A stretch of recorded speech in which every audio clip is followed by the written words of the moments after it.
everybody, good morning. It's Dave here and welcome to Digital Doxology. Today's tutorial is melodic sequencing. Have you ever heard of melodic sequencing? Do you know what a melodic sequence is?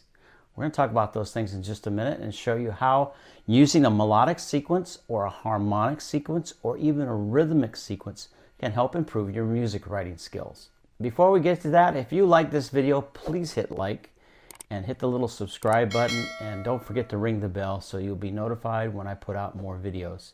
And thank you for all of you who've supported my channel by subscribing already. I really appreciate that.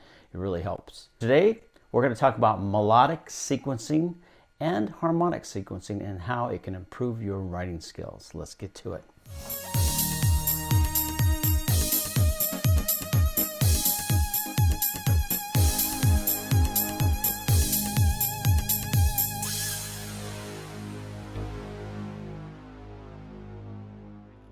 All right, everybody, before we get started, I'm going to ask a question, and I want you to just take a few seconds and think about it.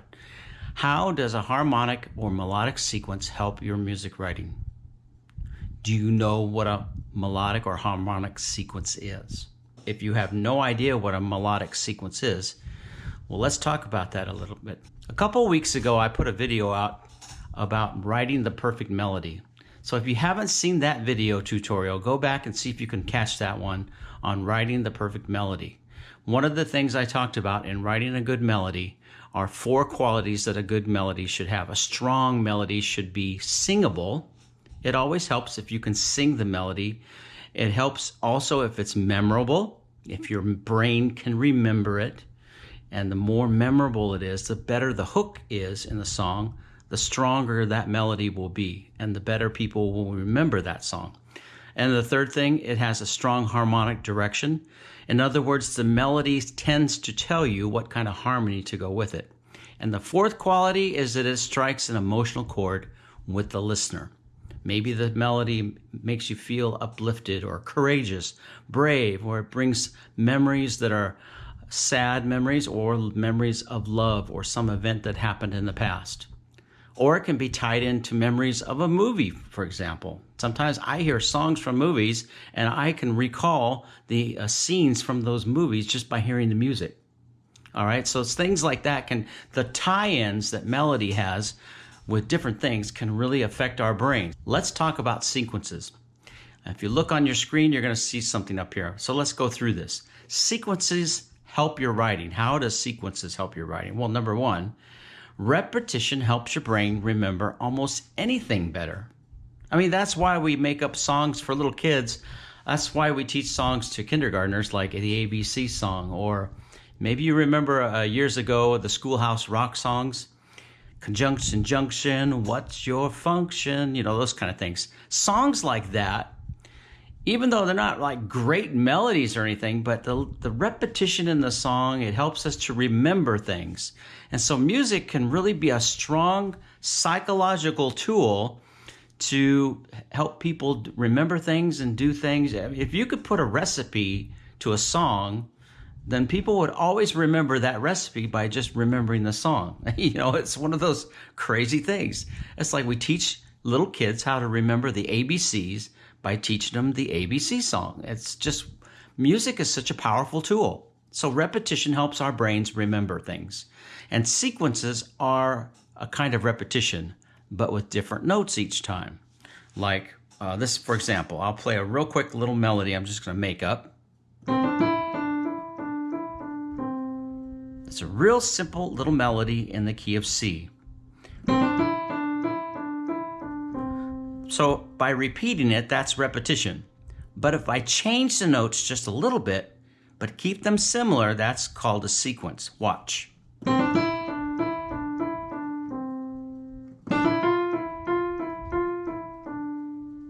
Do the sequence again.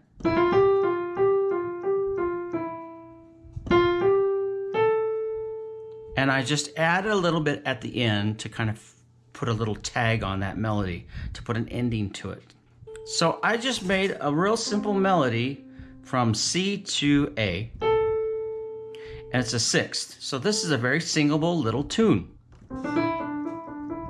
right? It's a very simple little tune, but the sequence is when I take the melody and go up a step to D minor and then to E minor. Then to D minor. Continue the sequence up to E minor. Then up to F. So taking the sequence, it helps to your brain remember. Now you can probably remember that melody just by what I did. That's a sequence, but it's also repetitious. So sequences are repetition, but with different notes each time. Now there's a rule about sequences. Let's talk about that. Sequences should never be used too many times. Because what happens if you keep doing that, the brain's going to get bored. If I kept doing this,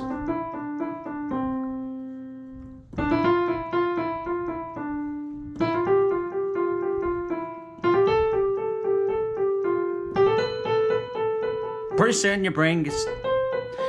your brain shuts off. It's like, oh, okay, I've heard enough. There are a few composers who have managed to get away with repeating sequences more than 3 times. But typically, there's the 3 rule. You should never repeat a sequence more than 3 times. And finally, sequences can be melodic. This is a melodic sequence.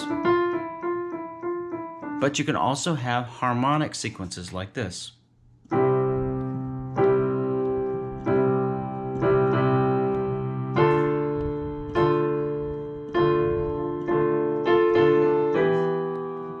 So the harmony is a sequence in itself. So there's a rhythmic sequence.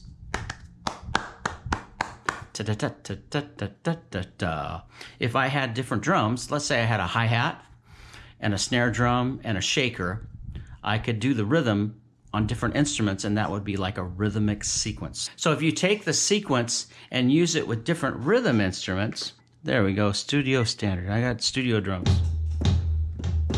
There we go, we got a tom-tom. Here's a tom-tom, so I'm gonna create, let's find some different rhythm instruments here. Ooh, that's interesting. That's like a little shaker, tom-tom. Oh, here we go, hand clap, tom-tom, and ooh, cowbell. I like that too. Let's try that. So I'm gonna use each of those for my little sequence.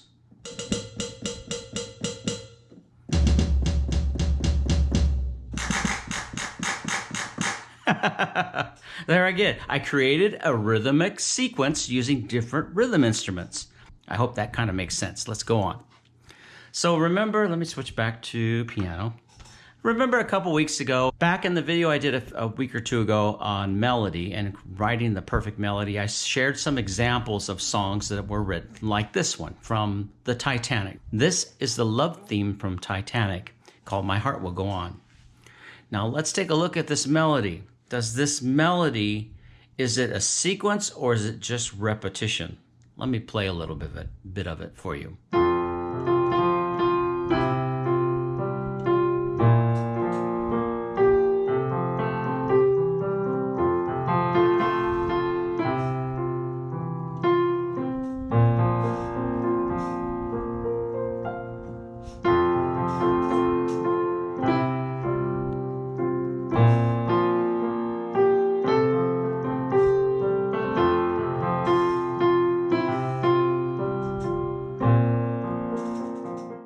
Is it repetitious? Does it repeat? Or does it have a sequence in it? Well, it does repeat, but it's not a sequence. Because each time the melody repeats, it's the same.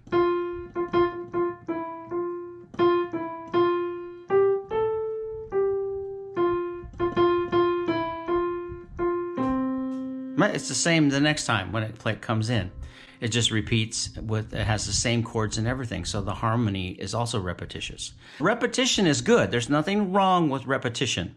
Let's take a look at a famous song that has a very famous harmonic and melodic sequence. This is the song Angels We Have Heard on High.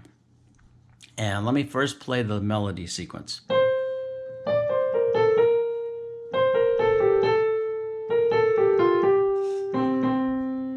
So that's the melody, that's the melodic sequence right there. The Gloria section, as they call it. Notice how many times it repeats. 1, 2, 3 times. And then the harmony is down below.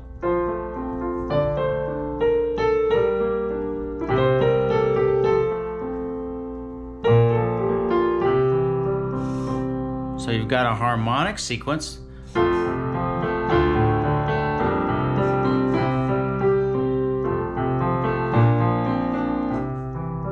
So you got F, D minor, G minor, C, F, B flat, C, and it goes on from there, but I'm just going to show you that first part. Okay, very famous melodic sequence. It repeats 3 times, so it's following that 3 rule of 3. All right, let's take a look at a sample song that I wrote. This is a little theme I just wrote up, and I call this my sample song, and I'm going to play it for you, and I'm going to show you. It's in the key of C. It goes like this. Play the melody by itself, and 1, 2, here's how it goes.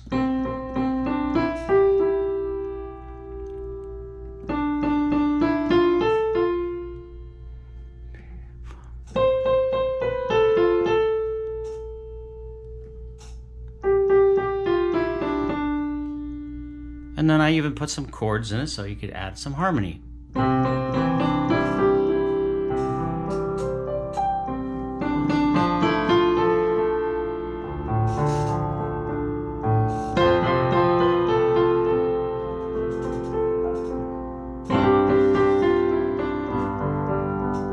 And repeat.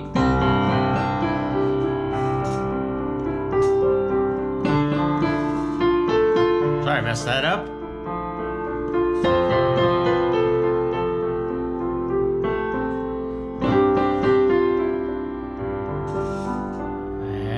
And then I want to go on with it in just a second. All right, let's take a look at this melody, because I did some things with this to see if you can catch what I did. Let's take a look at the first measure of this song. It starts off in C. Now there's my basic theme right there. If I just repeated it, I could do that for my melody. But I wouldn't want to do it too many times. Remember the 3 rule. But instead what I did is I went up to D minor. I like that. It's a little different. Sounds a little different. Now I went up to F major. Now see if you can catch what I just did there. Look at the first part of this theme here. The notes go up. But what happens in this part of the song on F major 7th? I did something here I want to tell you in just a second, see if you can catch what I did. I turned the motif upside down. So instead of going up, it comes down. It has the same rhythm as the first motif. So that's called an inversion. I inverted the melody. I turned it upside down. And that's another little trick that's kind of nice to use once in a while. So it's still a sequence. Starts off in C, D minor, but then I inverted the motif on F major 7. And then in the next bar on G7 or G7 suspended 4th, it also is a little different because it comes down, but it's not inverted. But it has the same rhythm. So each of these little sections of the melody have the same rhythm, but different notes. So now let's do something in the next section, because I want to go on. After I finish this, I want to do something with the next section of my song. So what are some things that I could do? What are some tricks that I could do with this melody to make it sound different in the next section, to give some contrast? I could do a couple of things. I could modulate to a different key. I could go from C down to A minor, like that.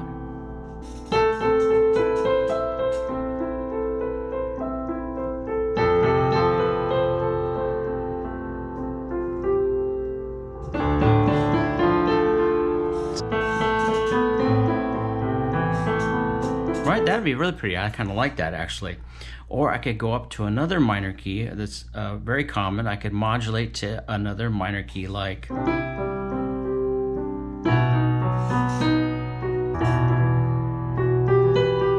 I could modulate to E minor and play the same motif but in a new key.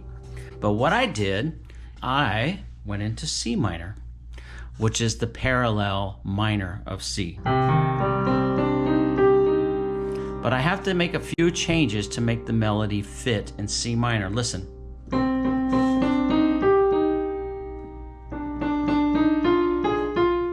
That's the part where I had to do some adjustment in order to fit the key of C minor.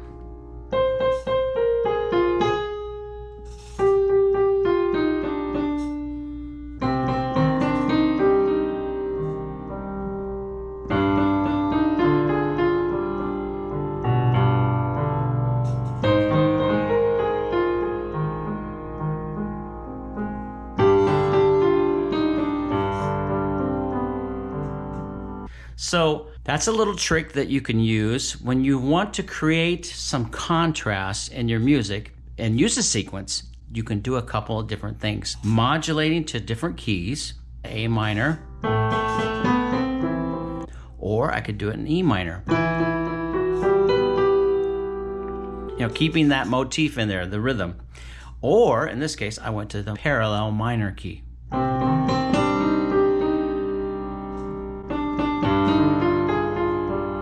Gives it a whole different mood, doesn't it, when you switch to a minor key?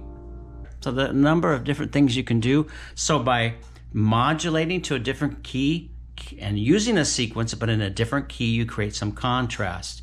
So sequences. How can sequences help our music writing? Number one, repetition helps our brain remember almost anything better.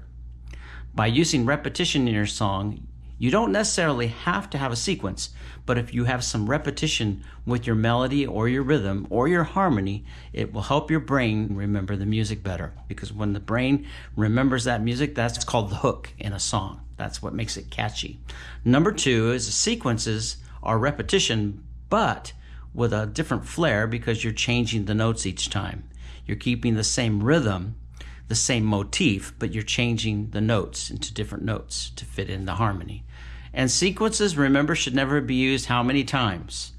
The 3 rule. Remember the 3 rule. There are some composers who got away with it, but the typical idea is to follow the 3 rule on sequences.